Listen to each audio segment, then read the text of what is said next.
నాకు మాట్లాడనివ్వండి అధ్యక్ష. ఒకవేళ ఏమైనా వాళ్ళు చెప్పాలనుకుంటే నాది మాట్లాడేశాక ఇవి తప్పులు మాట్లాడానని నాకు చెప్పానండి అధ్యక్ష. అధ్యక్ష, ఈ బడ్జెట్ చూశాక ఈ రాష్ట్ర ప్రజలందరూ ఏమనుకున్నారంటే కొండ నాలుగు మందేస్తే ఉన్న నాలుగు ఊడిపోయినట్టుగా తయారైంది అనేసి మా పరిస్థితిని ఫీల్ అవుతున్నారు అధ్యక్ష. ఎందుకంటే గతంలో జగన్మోహన్ రెడ్డి గారు 98.5% హామీలు నెరవేర్చారు అధ్యక్ష.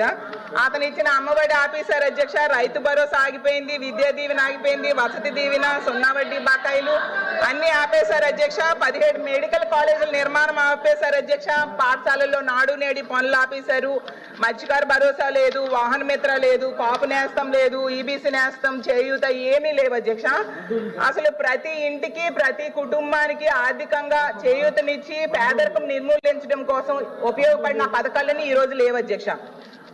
వీళ్ళు అధికారంలోకి రాకముందే ఏం చెప్పారంటే జగన్మోహన్ రెడ్డి గారి కంటే మేము ఎక్కువ ఇస్తాము, రెట్టింపు సంక్షేమం మేము ఇస్తాం చెప్పడంతో ప్రజలు నమ్మి ఓట్లేశారు అధ్యక్ష. ఈ బడ్జెట్ ప్రజల ఆశలు ఉసూరు అనిపించాయి అధ్యక్ష. ఈ రోజు తీసుకుంటే వీళ్ళ మేనిఫెస్టోలో మొదటి హామీ అధ్యక్ష మనం చూస్తే యువగలం 20 లక్షలు ఉద్యోగాలు ఇస్తాము, లేదంటే నెలకి 3,000 రూపాయలు నిరుద్యోగ భృతి ఇస్తాము అని చెప్పారు అధ్యక్ష.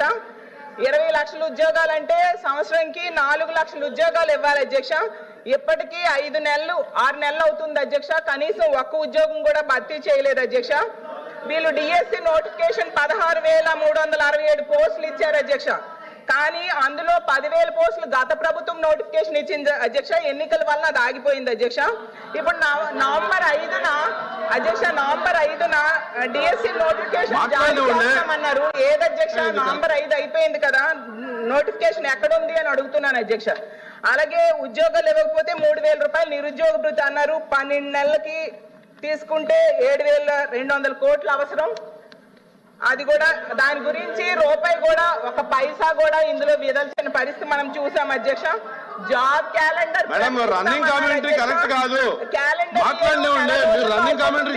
క్యాలెండర్ ఎక్కడుంది అని నేను అడుగుతున్నాను అధ్యక్ష.